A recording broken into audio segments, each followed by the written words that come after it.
પણ જુનાગઢ આવો તો કાશ્મીરી બાપુના આશ્રમ દર્શન.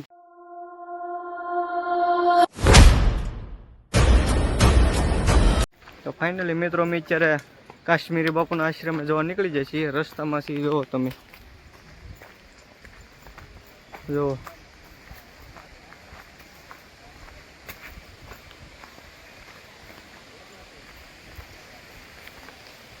રસ્તામાં પાણીનો સ્ત્રોત ચાલુ છે.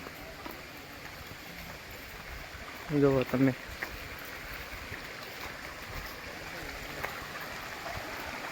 આ સીધું પાણી નીકળે દામોકુંડ.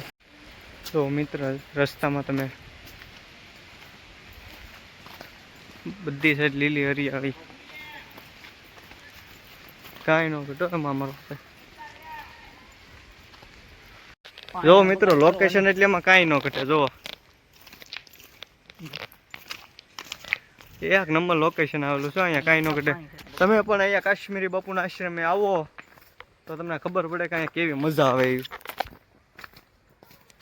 જો તો જો મિત્રો તમે લોકેશન જો, ખાલી રસ્તો કાશ્મીરી બાપુએ જવા માટેનો ખાલી રસ્તો, બંને બાજુ રસ્તા ને રસ્તામાં પાછું પાણી શરૂ છે ને અમે ધીમે ધીમે જઈ રહ્યા છીએ. તો તમે બન્યા રહેજો અમારા વ્લોગમાં, તમને આવશે આગળ ફૂલ મજા. એ આવો. જો મિત્રો મેં પાયલું નથી કાંઈ, આશ્રમ ગોતતા ગોતતા જાય છીએ ને રસ્તો અહીંયા છે ભયજનક ને સારું બધી કોર ઝાડવા છે ને બીક લાગે એવું છે. બાવલિયા હલવાના લાગવી કેમ લાગે છે? હું પૂરું થઈ ગયું. હાલે રેક્ષાની મનીનો હજી આ રસ્તો દેખાડે છે. અહીંયા અમારો ફોન પાણી આવતું બેન થઈ ગયું અને આવ્યો છે સીધો રસ્તો ને રસ્તો સારો ભયજનક છે ને ક્યાં નીકળતો એ પછી એમને ખબર નહીં. એ મેપ મારજો અમારો. જો મિત્રો મેં પાયલું નથી કાંઈ, આશ્રમ ગોતતા ગોતતા જાય છીએ ને રસ્તો અહીંયા છે ભયજનક ને સારું બધી કોર ઝાડવા છે ને બીક લાગે એવું છે. બાવલિયા હલવાના લાગવી કેમ લાગે છે?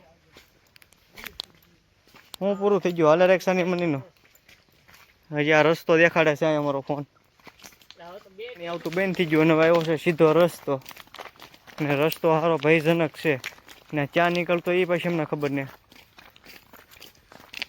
એ મેપ મારજો અમારો.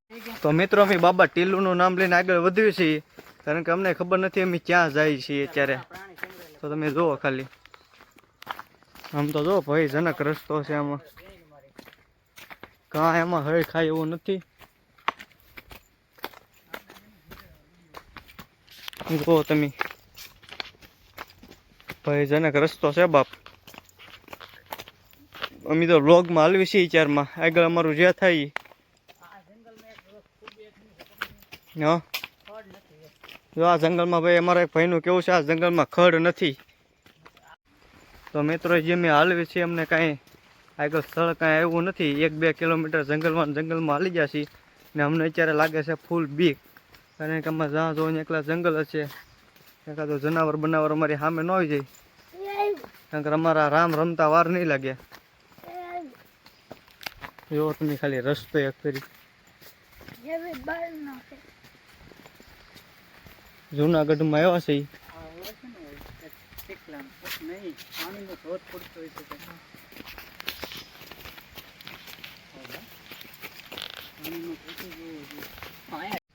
તો ફાઇનલી મિત્રો હવે અમને આશ્રમનો રસ્તો મળી ગયો. જુઓ એ લખેલું છે આગળ આશ્રમ ના. અહીંયા રસ્તામાં હવે અમને પબ્લિક પણ સામો મળે છે. હવે થોડોક આત્માને શાંતિ મળી.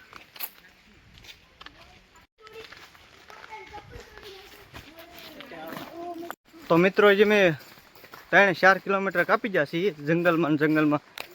હજી અમને આશ્રમ આવ્યો નથી ને હજી મેં રસ્તામાં છીએ અને અહીંયા બધું બીક લાગે એવું છે ભયજનક બધું ને વરસાદી માહોલ છે પાછો. જોવો તમે ગિરનારની તળેટી કે ભાઈ કદાચ જો આ પાણીના સ્ત્રોત, વહેતું પાણી. જય શ્રી રામ. તો ફાઇનલી મિત્રો અમે છે ને કાશ્મીરી બાપુના આશ્રમે પહોંચી ગયા છીએ. જુઓ તમે તો આ છે બાપુનો કાશ્મીરી બાપુનો આશ્રમ અને આ છે વહેતા પાણીના ઝરણા. તો બન્યા રહેજો અમારા વ્લોગમાં, તમને ખૂબ જ મજા આવશે. જો મિત્રો વહેતા પાણીના ઝરણા જો. તો મિત્રો ફાઇનલી અમે કાશ્મીરી બાપુના આશ્રમ પહોંચી ગયા છીએ. તો બન્યા રહેજો અમારા વ્લોગ સાથે. તો આ છે કાશ્મીરી બાપુનો આશ્રમ, જે જુનાગઢથી જંગલમાં આવેલો છે. 2 થી 3 કિલોમીટર અહીંયા હાલીને આવવું પડે એમ છે. તો તમે જ્યારે પણ જુનાગઢ આવો તો કાશ્મીરી બાપુના આશ્રમ દર્શન કર્યા વિના રહેતા નહીં મારો ભાઈ. જો શ્રી દાતાશ્વર મહાદેવ આવી જતા મંદિર. આ છે ખોડિયારમાંનું મંદિર. મિત્રો આ છે ખોડિયારમાંનું મંદિર. તમે તો આપણે કાશ્મીરી બાપુએ પ્રસાદી લેવા માટે બેસી જાય છે. જોવો તમે, ને આ છે બાપુનો આશ્રમ.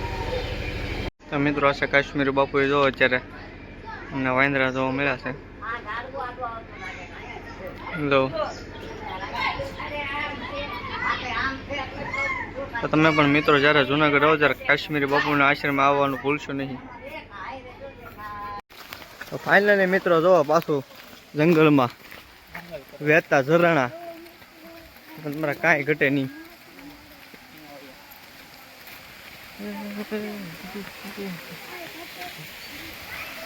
જો મિત્રો એક ફેરી તો તમે અહીંયા અવશ્ય આવજો. તો ફાઇનલી મિત્રો અમે કાશ્મીરી બાપુના દર્શન કરી લીધા. તો તમે પણ જ્યારે પણ જુનાગઢ આવો તો કાશ્મીરી બાપુના આશ્રમે આવવાનું ભૂલશો નહીં. તો આજના માટે એટલું તે. તો હવે મળશું નવા બ્લોગ સાથે. તો બન્યા રહેજો અમારી ચેનલમાં. ને અમારી ચેનલમાં તમે નવા હોય તો લાઇક, કોમેન્ટ, શેર અને સબસ્ક્રાઈબ કરવાનું ભૂલશો નહીં. બાપા સીતારામ.